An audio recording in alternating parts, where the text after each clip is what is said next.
Welcome once again. My name is Oluwafemi, popularly called IamBezaleel, and the platform is SolutionPlus. Today, we'll be dealing with two issues today. They'll be bordering around the International Day of Education, and we'll be talking about electoral violence. Today is an International Day of Education. As we all know, sometimes when I talk to people, I tell them the definition is not schooling, because most people believe they interpret education as schooling. But education is just simple. Education is knowing good and doing good. And on that note, I want to introduce my guests. I have two of them in the house. They will be doing justice. In fact, they are development experts. And of course, I have one Oga in the media sector. So they will be introducing themselves. Mr. Dayo, welcome on the platform. Dr. Dayo, welcome on the platform. Thank you so much for having me. It's a pleasure. Yeah, and Mr. Comrade Olatunji, Oluwabukola. Yes, thank you very much. Welcome on the platform. Thank you very much. I will be back. Thank you. Time don't come for us to wake up. My people, it's not time for action. Yeah. No more talk. We know leaders, we don't tire. This situation, we don't need you. So welcome back once again. My name is still Oluwafemi, and the platform is SolutionPlus. And I still have with me my guests. But as a way of starting the program, I want to talk about the International Day of Education. To you, Dr. Dayo, sir, can you give us a brief understanding into what is all this celebration all about? I think it's pertinent to note that this is actually the very first International Day of Education. Yes. It has never happened before. We've had International Day for the Girl Child Education, and of course UNESCO celebrates once a year and all that. But the UN, in their own wisdom, based on data and facts emanating from major places in the world, with respect to, let's just even pick Nigeria, over 13 million young children are out of school as we speak. So this is just the right time. There's no other time to speak about education. And when I talk about education now, I think I would rather focus more on basic education. First 6 years of primary education, and of course secondary education, which is supposed to be free anywhere in the world. So this is just the right time to start talking about education. Okay, actually you mentioned the basic education. Fine, you said should be the first 6 years and the secondary education, but what we have in Nigeria, as we all know, the basic education is now primary 6 to GSS 3. Of course, we always have our own definition of everything in the world. Of course, despite the fact that we are not the one that introduced the whole thing in the first place, but we always come up with our own definition of it. And that shows another direction that I want to go. Mr. Buki, will you say that Nigeria has come of age when it comes to education? No, we haven't. Okay. Because even the basic education my colleague referred to, Nigerians are not beneficiary yet. Nigerians are still paying for basic education. In terms of provision of books, provision of materials in schools, our primary schools and our secondary schools. For instance, in Oyo State, students are paying 1,000 naira per term, whereby everything is supposed to be free. Even the materials, textbook for students, supposed to be free. Schools supposed to have text materials and some other necessary things. Even in terms of sporting equipment, everything is encompassing in education. Our schools are not having all these necessary. Actually, at that point, I want to actually talk about inclusive education, because if we are talking about education, and we are really not talking about education in the holistic. Like now, it's like we are bringing it down to the issue of basic education today. And if we are talking about education, I think we should talk more about inclusiveness. Let me say that we are not bringing that issue down to basic alone, but we are making emphasis on basic. Of course, because government claims they are giving us basic education, whereas they are not, because there are still something that is being left behind. According to some of the people that define education, they said the basic education will be the fundamental. And sometimes I tell people, it's not being fundamental alone. It should be the foundation. Now, to you, Dr. Dayo, how foundational is our basic education, sir? Well, then we begin to talk about the quality of education. One of the SDGs is actually about education, and it talks about quality, affordable, accessible, and inclusive education. So if it does not have all those key points, then it's really not education, as it were. Most of the time, if you take a stroll across public schools, even in urban areas, not just rural areas, even in urban areas, you see fallen roofs, sparse furniture. Some don't even have boards.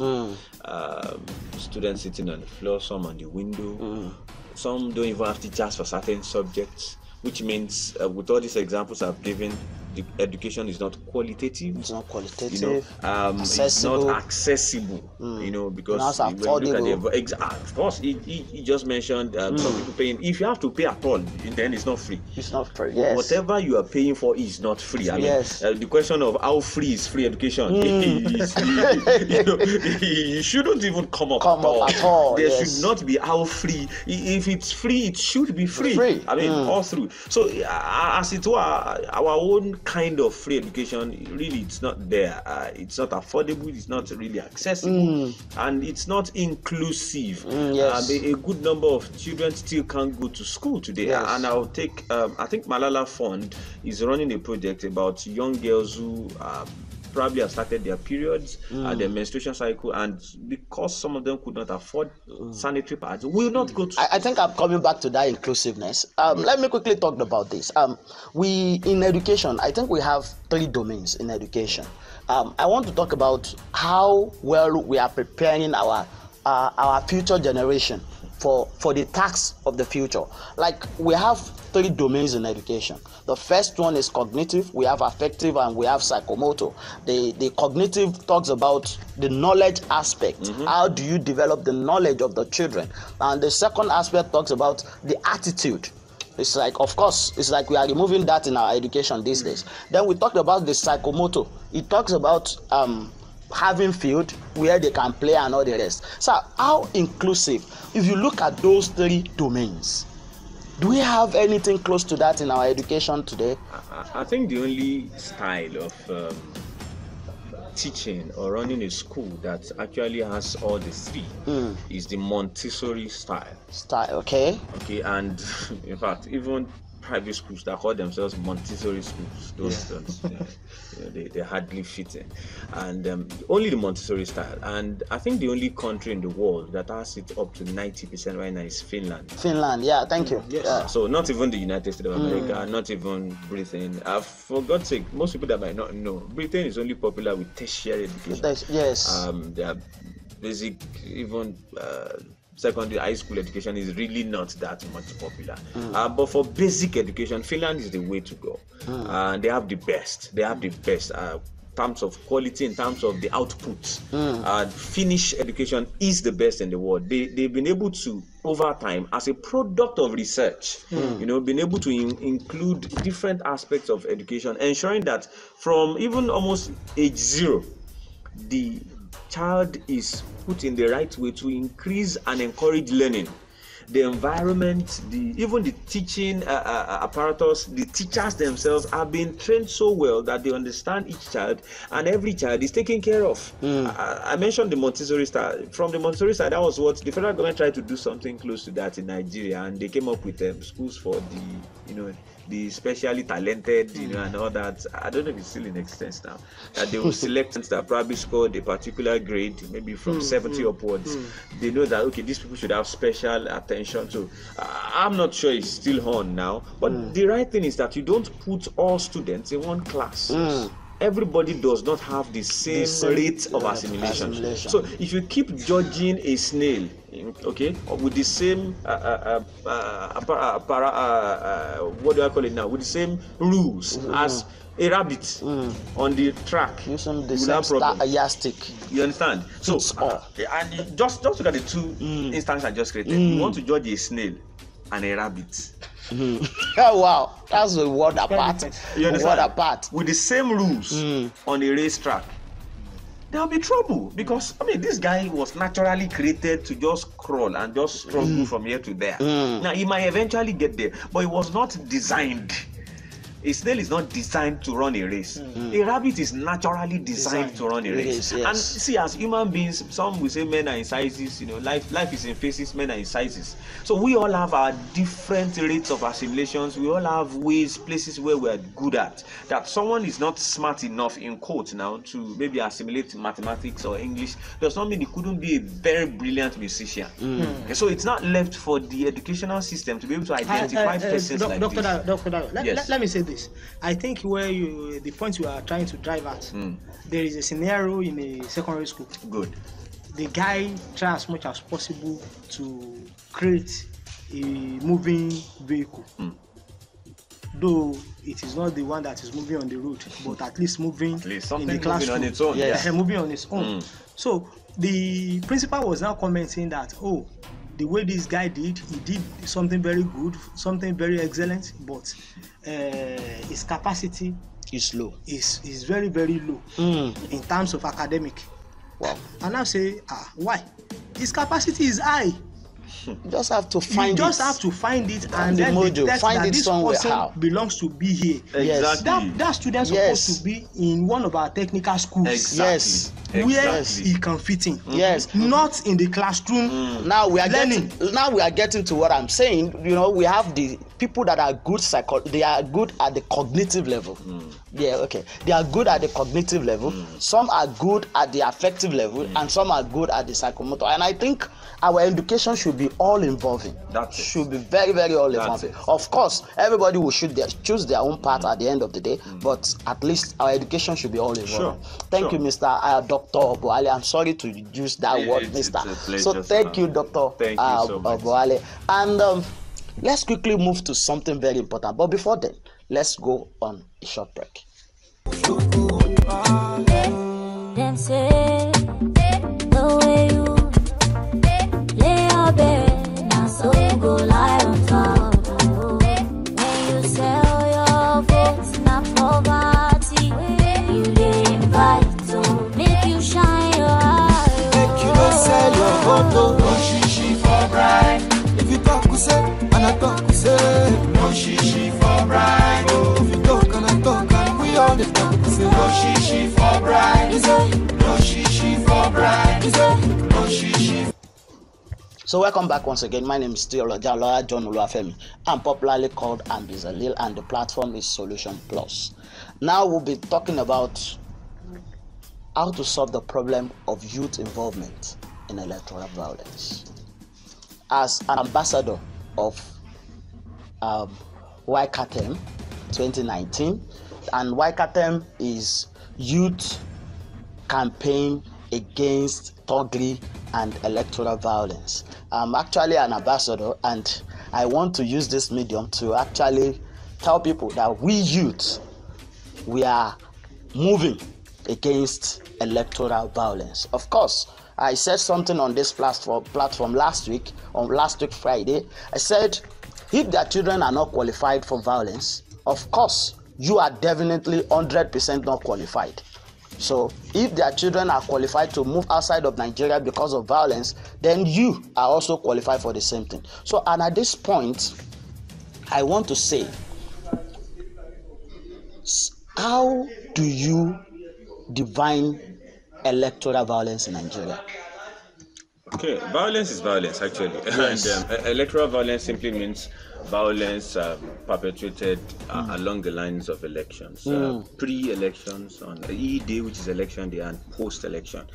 Any form of violence that is perpetrated before, during, and after elections, whatever violence that has direct connection with an impending, ongoing, or concluded elections, that's electoral violence, irrespective of who perpetrates it, irrespective of who it affects, or who aids or abets it. The fact remains that any form of violence, whether verbal or physical, any form of violence against persons, against apparatus, against equipment, because some people are tearing posts and they don't know it's violence, it's actually electoral violence. Okay, so any form of violence that has connection with election is electoral violence. Yes, okay. The thing is, this is a solution platform. We actually discuss solutions to issues. We are youth, because I'm not going to spend much time on this. We are youth, and how do we solve this problem of youth involvement in violence, Mr. Buki? We have to start from sensitization and education of young people that violence is not the best. Before you continue, I would like the people to know that we are doing an open broadcast here. We are right here in Ogunbowale at the program election debates in Ogunbowale, and this is the first one. Yes. And the organization championing this is called Cedars for Human Welfare. Okay, and I have the arrowhead here talking about electoral violence, of course, and they are part of those people that made me the ambassador, National Youth Council of Nigeria, of course. So you were saying the other time concerning how do we provide solution to the issue of youth involvement in education. Yes, we have to start from sensitization and educating young people that violence is not the best in finding solution to issues. And let me say that we have to curb and make sure we drastically reduce the rate of poverty within the circle, within the communities. So we have to empower young people. We have to make sure they are given their respective roles in governance, starting from the grassroots, making sure within the community level we saddle them with responsibilities, starting from the community meeting, landlord tenant meeting. We have to engage young people right from that stage, coming to the central positions within the community or within the society. And let me say that we have to reduce poverty drastically.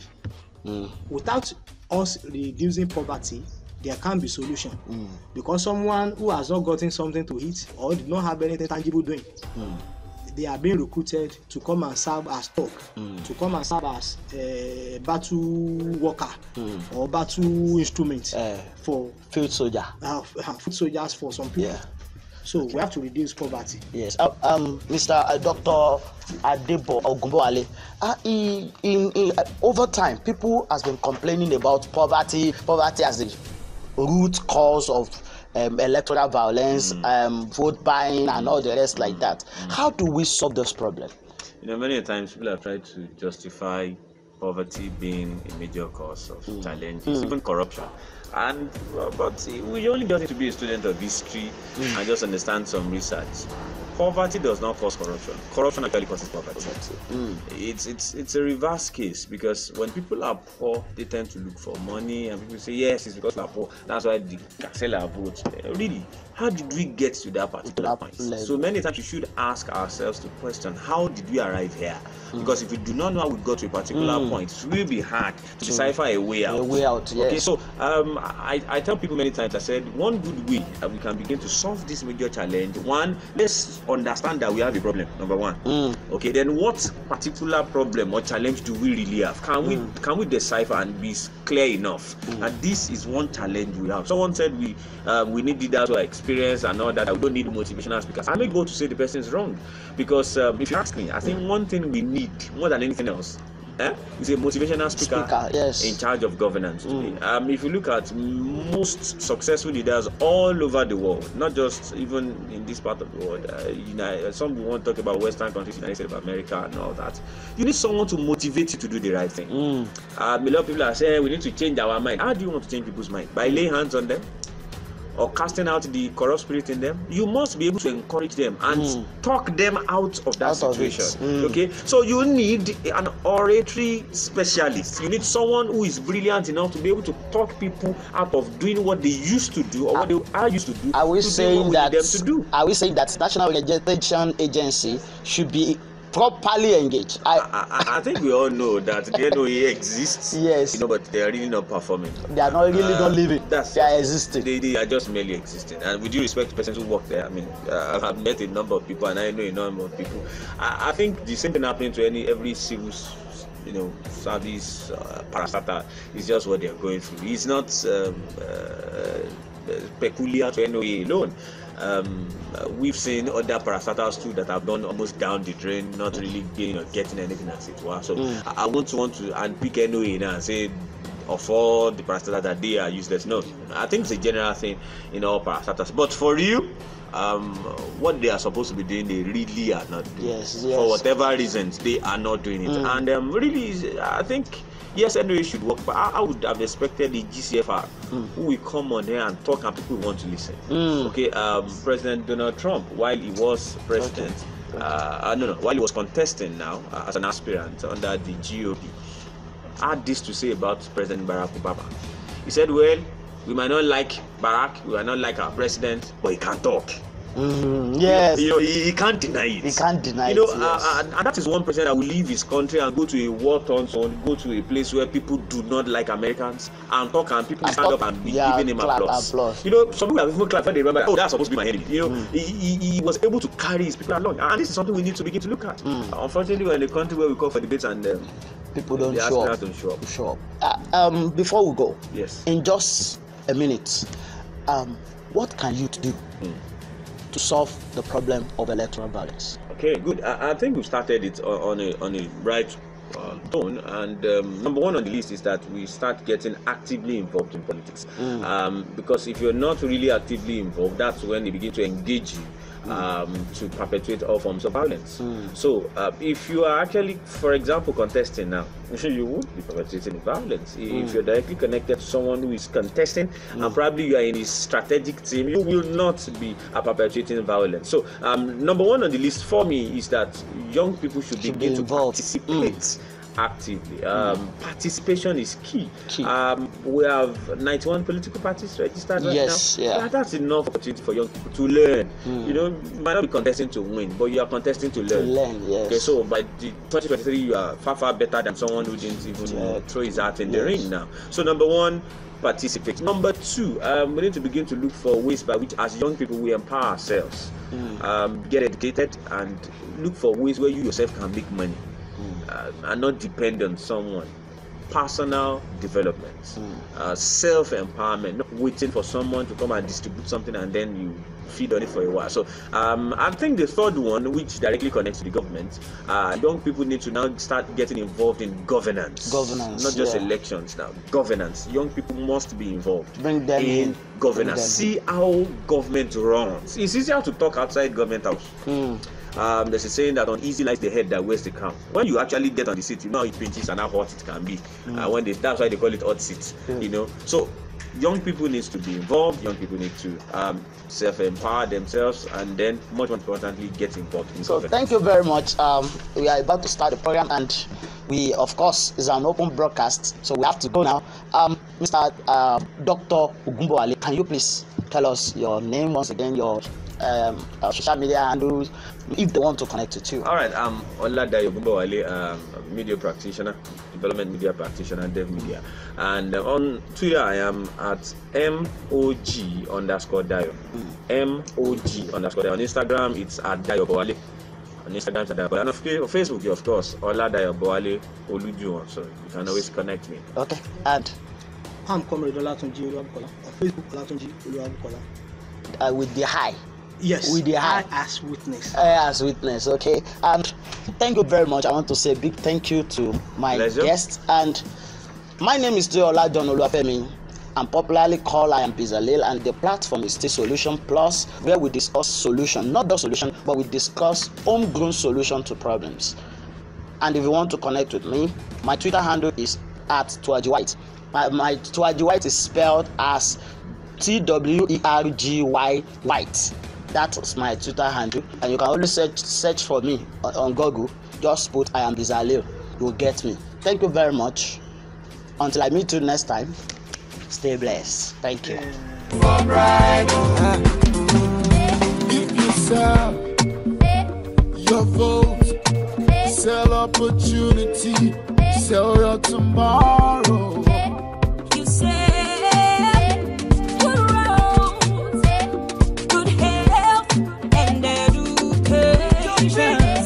They say the way you lay your bed, that's how you go lie on top.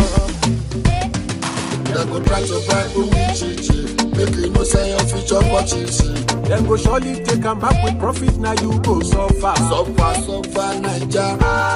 Monkey go dey walk, bamboo go dey shop. So that's what we go dey. Make you not sell your photo, no shishi for bride. If I do my part and you do your part, No shishi for bride. Make we play our part and we build this land. No shishi for bride. He said, no shishi for bride. He said, no shishi for bride.